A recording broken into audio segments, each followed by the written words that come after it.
It was 8:43 p.m. At the Aurelia, Manhattan's crown jewel of rooftop dining, where billion-dollar deals floated across white linen tables and Bordeaux bottles cost more than a month's rent. The chandeliers glowed. The jazz trio played low. And into that glittering hush came a sound no one expected: sharp, humiliating, the crack of a hand across skin. Did that black waitress just spill wine on my $1,000 shoes? You people were made to serve. He didn't whisper. He wanted everyone to hear. The man was Tian Lei, Chinese billionaire and tech mogul whose rise in data security made him untouchable in boardrooms from Beijing to Washington. And yet here, on polished marble, he stood drenched not in wealth but in arrogance. A drop of Merlot, 2011, had kissed his imported loafers. And instead of grace, he chose violence. His hand lashed out. His ego roared. But in the very next second, he was flat on his back, gasping, clawing at the air like a fish yanked from water. The young woman he had just struck, Alana Brooks, 24, waitress, sociology major, daughter. Sister didn't flinch. She looked down at him, fire steady in her eyes, and said in a calm voice that carried farther than his slap ever could, "Next time, remember, not every black story ends in silence." 14 seconds. That's all it took for a moment to turn into a movement. Alana wasn't a headline before that night. She was just Alana, born and raised in Newark, New Jersey, the eldest of two. Her mom, Denise, worked long hours at a laundromat, coming home smelling like dryer sheets and exhaustion, but never too tired to sit with homework or reheat leftovers. Her little brother Jalen battled an autoimmune disorder that made hospitals feel like second homes. Alana grew up sharp, observant, speaking softly but with weight. In school, she was the quiet storm, the one who aced exams, tutored classmates, and never let a teacher's mistake slide. Justice lived in her before she had the word for it. A full ride to Rutgers seemed like her ticket out. Sociology major, dreams of policy reform or civil rights law. But Jalen's condition worsened. Medical bills piled up, and her mother's health slipped. Tuition and hospital invoices collided. So Alana did what strong women always do: adapted. She pressed pause on her degree and took a job at Aurelia. Black slacks, polished shoes, crisp white shirt, curls tied back, grandmother's gold cross around her neck. To diners, she was efficient and invisible, remembering who wanted chilled water with no lemon, who preferred truffle oil on their risotto. But beneath that calm exterior, she was still the student scribbling essays on Baldwin and power dynamics during subway rides, still the fighter watching court hearings on her phone during lunch breaks. Every shift was a lesson in restraint. The smirks, the assumptions, the microaggressions disguised as compliments. "You're very articulate. Is English your first language? You don't look like most girls who work here." She swallowed them all, until she didn't.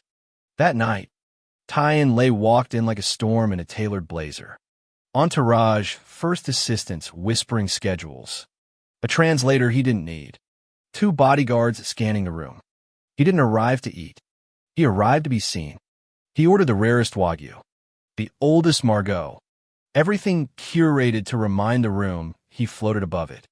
And then his attention shifted to her. "You must be quick on your feet," he sneered, smirking as she cleared a plate. Probably used to running things back and forth. She said nothing, just kept her posture steady, her service flawless. That only egged him on.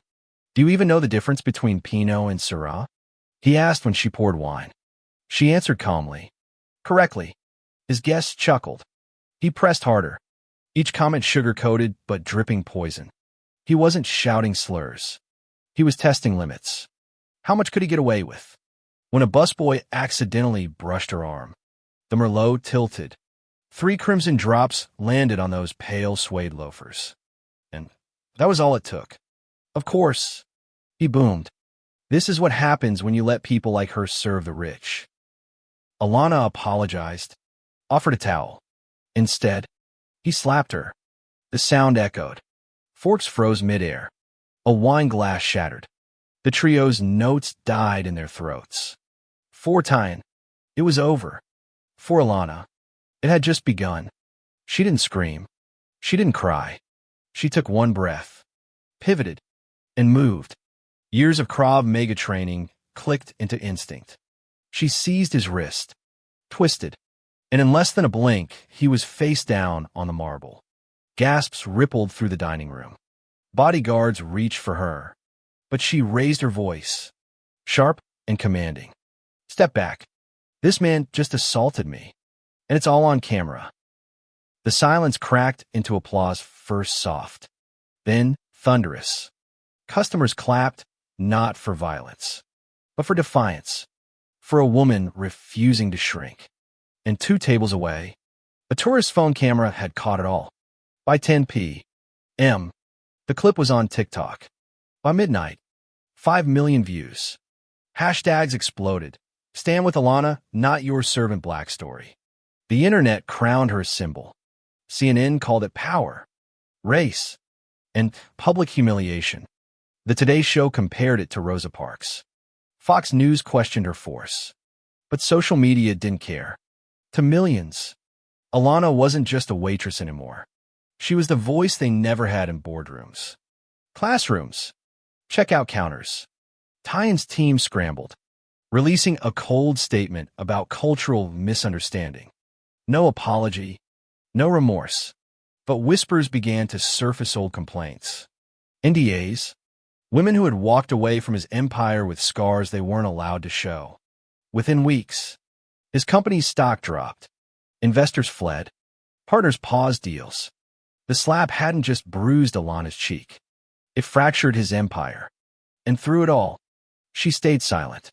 Until one morning, she walked onto the View. Navy dress, natural curls, clear eyes, no glam squad. She looked into the cameras and said, I didn't fight back to go viral. I fought back because no one has the right to lay hands on me. Not at work. Not ever. The room stood, applauded, cried. She didn't tear him apart. She didn't have to. She spoke about her mother, her brother, dignity, about being told she had to work twice as hard to be seen half as much. Strength, she said, isn't always shouting, it's refusing to shrink. Publishers called. Hollywood called. She turned them down. Instead, she started a scholarship in her mom's name, partnered with nonprofits helping women of color in the service industry, spoke in schools and community centers. She became not a meme, not a trend, but a movement. Because what Alana proved is that real power isn't about titles, money, or corner offices. It's about the choices we make when the world tries to make us small. So here's the question I'll leave with you. When your moment comes in, will you take the slap and walk away? Or will you stand steady and reclaim your voice? Remember Alana, not because she fought back, but because she did it without losing herself. And if this story hit you, share it. Drop a comment with where you're watching from.